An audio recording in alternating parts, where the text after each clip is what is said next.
Hi, இன்றைக்கி சாம்பார் சாதம் தாங்க செய்ய போகிறோம். குக்கரில் செய்ய போகிறோம். 1 பாட் சாம்பார் சாதம் லஞ்ச் பாக்ஸ் ரெசிபி.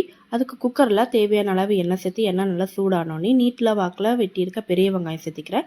2 பச்சை மிளகாய், கொஞ்சம் கருவேப்பிலை சேர்த்து வதக்கிக்கிறாங்க. அப்புறம் மீடியம் சைஸ் தக்காளியை வெட்டி சேர்த்திக்கிறேன். தேவையான காய்கறி முருங்கைக்காய், வாழைக்காய், கேரட்டும் வெட்டி அதில் சேர்த்து நல்லா வதக்கிக்கிறாங்க. தேவையான அளவு உப்பு, கொஞ்சம் பெருங்காயத்தூள், கொஞ்சம் மஞ்சத்தூள், 2 டேபிள் ஸ்பூன் அளவுக்கு சாம்பார் தூள் சேர்த்து நல்லா வதக்கிக்கிறங்க. நல்லா வதங்கி வந்த உடனே ஒரு சின்ன நெல்லிக்காய் அளவுக்கு புளி எடுத்து கரைச்சி வச்சுருக்கேன், அதையும் சேர்த்திக்கிறேன். இது ஒரு கொதி வந்த உடனே 1 டேபிள் ஸ்பூன் அளவுக்கு நாட்டு சர்க்கரையோ இல்லை வெல்லம் சேர்த்திக்கோங்க. 1 கப் அரிசி, 1/2 கப் துவரம்பருப்பு எடுத்து ஊற வச்சுருக்காங்க. கழுவி நல்லா ஊற வச்சுருக்கேன், அதையும் சேர்த்திக்கிறேன். சேர்த்து நல்லா வதக்கிக்கோங்க. இப்போது 1 கப் அரிசி, 1/2 கப் துவரம்பருப்புக்கு 5 கப் தண்ணி சேர்த்திக்கிறாங்க. அரிசி எதில் எடுத்தனோ அதுலேயே 5 கப் தண்ணி சேர்த்திக்கிறேன். நல்லா கொதி வரட்டுங்க.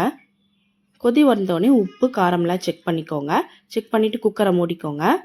5 விசில் விட்டு எடுத்துக்கோங்க. இப்போ தாளிப்புக்கு 1 டேபிள் ஸ்பூன் அளவுக்கு நெய், கொஞ்சம் எண்ணெயை ஊற்றி கடுகு, சீரகம், வரமிளகாய், கருவேப்பிலை போட்டு தாளித்து எடுத்துக்கிறாங்க. இப்போ 5 விசில் ப்ரெஷர் இறங்கிடுச்சு. இப்போ ஓப்பன் பண்ணி பார்க்கலாம். கரண்டிலே நல்லா குழச்சி விட்டுருங்க. சாம்பார் சாதம் நல்லா குழஞ்சி வந்துடும். இதில் தாளிப்பு சேர்த்து நல்லா மிக்ஸ் பண்ணிக்கோங்க. கடைசியாக கொத்தமல்லி இலையும் சேர்த்திக்கோங்க. அவ்வளோதாங்க, 1 பாட் சாம்பார் சாதம் லஞ்ச் பாக்ஸ் ரெசிபி ரெடி. நீங்களும் ட்ரை